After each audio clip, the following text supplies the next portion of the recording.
une nouvelle aventure. On vous embarque avec nous à la découverte du Parc National des Écrins pour vous parler de la marque Esprit Parc National. Allez, c'est parti!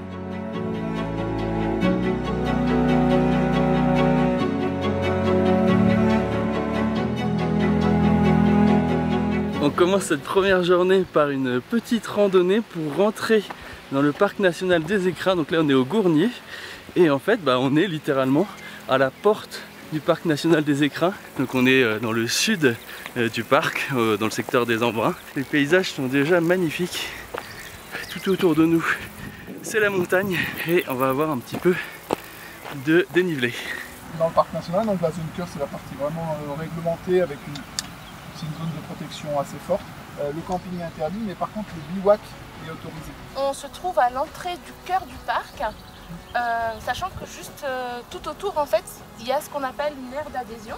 C'est ça, le cœur du parc c'est la zone réglementée, c'est là où il y a un aspect réglementaire fort, où le principal objectif de ce territoire c'est la protection. Et donc avec un décret en Conseil d'État qui réglemente cette zone. Et la zone d'adhésion, c'est la zone où les communes adhèrent à un projet de territoire sur 15 ans, ou comment on peut travailler avec ces communes-là pour développer le territoire au niveau agriculture, au niveau touristique, au niveau urbanisme, tout en pensant au développement durable de ce territoire. Et là, la partie sud, c'est la zone la moins haute montagne, c'est plus des alpages, et plus vous allez progresser dans le nord du massif, plus vous aurez les massifs glaciaires et la haute altitude. D'accord. Donc voilà, on est à la porte d'entrée sud du Parc National.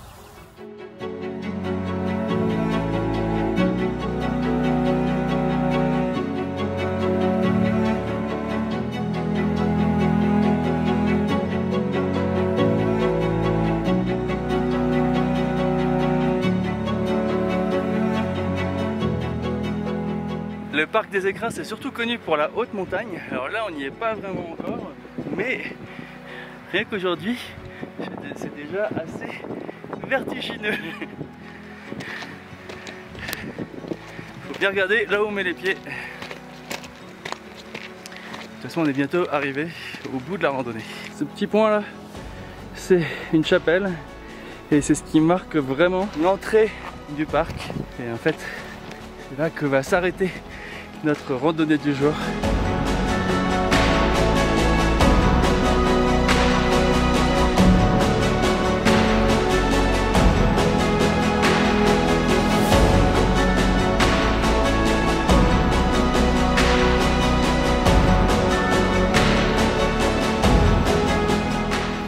Et la petite chapelle. Alors ça y est, on est arrivé à la chapelle Saint-Marcellin qui est juste derrière moi. Du coup maintenant on se trouve dans le cœur du parc national. D'ailleurs la limite elle est juste là en fait. C'est un petit torrent d'eau qui descend de la montagne. Et ça c'est la limite du parc national. Donc là c'est le cœur de parc et l'autre côté c'est la zone d'adhésion.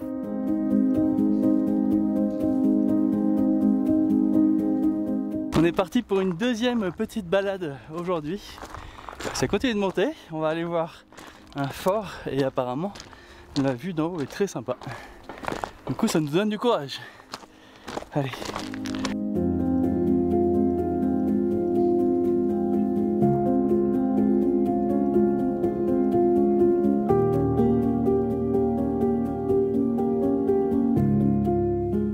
Ça y est, on vient d'arriver au fort qui est là derrière moi. Ouh, avec plusieurs tours. Et ce qui est complètement dingue, c'est qu'il y a 15 minutes, il y avait un soleil qui tapait vraiment très fort. Et regardez maintenant à quoi ressemble le ciel. Il y a l'orage qui s'est formé en quelques minutes et qui nous menace, donc on va pas tarder à redescendre. On profite un peu de la vue et c'est reparti.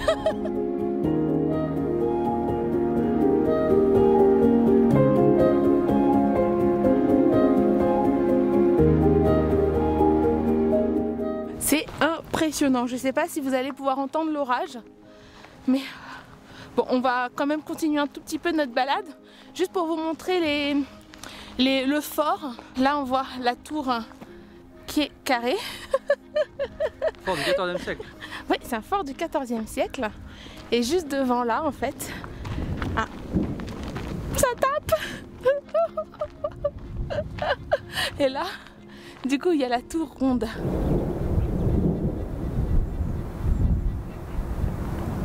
Le ciel est vraiment menaçant.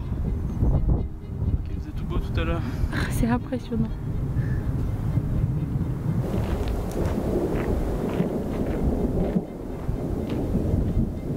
La pluie vient d'arriver. Heureusement, c'était qu'une demi-heure pour monter, donc ça va être 15-20 minutes pour descendre.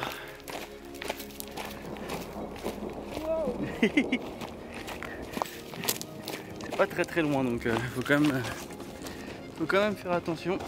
Il y a même pas une heure, on était en train de manger sous le soleil, donc cramé. Donc quoi, faut toujours partir équipé même quand il fait super beau.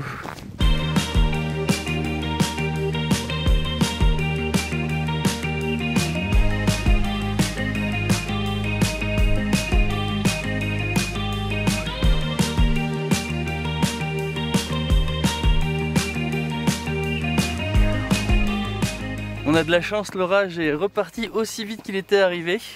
Et revoilà le grand soleil. Sauf qu'il fait un peu moins chaud, donc c'est vraiment très agréable. Et là, on est parti pour une troisième balade. On va retrouver Delphine et Emmanuel du domaine du Mont-Guillaume qui vont nous faire visiter leur vignoble. Et leur particularité, c'est qu'ils sont marqués Esprit Parc National. Donc on va aller voir qu'est-ce que ça veut dire d'être marqué Esprit Parc National quand on est vignoble. Historiquement, on trouve de la vigne dans les Alpes. Ah oui, il y a encore des vieux cèpes. En fait, autrefois, comme c'était une vallée qui était complètement isolée de tout, parce qu'il faut l'imaginer avant le lac, qui est un lac artificiel. D'accord. Il faut l'imaginer avant les stations de ski.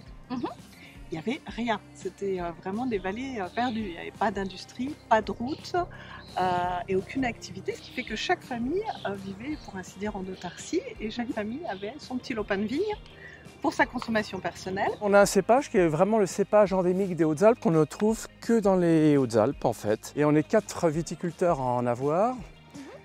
Et ce cépage s'appelle le Mollard. Donc le Mollard, ça veut dire en fait en savoyard ou en suisse, ça veut dire petit mont. Et en fait ce cépage, on ne le trouve qu'ici. On reconnaît très bien le cépage du Mollard, le cépage endémique des Hautes-Alpes, parce que sa feuille est ronde. Donc vous verrez par rapport aux autres feuilles de vigne, on la reconnaît très facilement à sa rondeur. On avait déjà cette contrainte du label de culture biologique et de vinification biologique, qui est pour nous déjà une contrainte, mais qu'on accepte avec beaucoup de plaisir et beaucoup de sourire, parce que c'est pour nous important. Mais le parc des Écrins nous oblige encore davantage à se fondre et à s'adapter avec l'environnement local. C'est-à-dire qu'on ne fait pas ce qu'on veut. Au niveau de l'enherbement, au niveau du bâti, du patrimoine, donc comme on a vu là, cette petite cabotte, mais aussi les murets, tout doit être, j'allais dire, respecté et encouragé et préservé.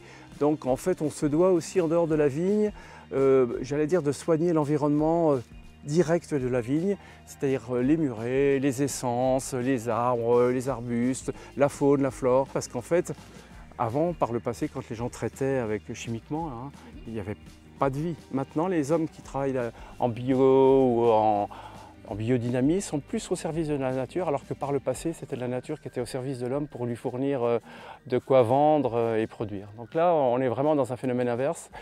Alors moi, je suis ravi, à notre toute petite échelle, de pouvoir transmettre ça et d'y participer, voilà, modestement. On sait que les anciens, eux, ils prenaient le temps de choisir les endroits, surtout en haute montagne, pour planter la vigne, dans des endroits qui étaient plutôt à l'abri du gel, à l'abri des intempéries, des courants froids. Donc déjà, on savait qu'il fallait essayer de trouver des zones où la vigne se plaise, où elle a été plantée. Et ensuite, on s'est dit, si on vient s'installer ici en haute montagne, il faut qu'on joue la carte des produits locaux.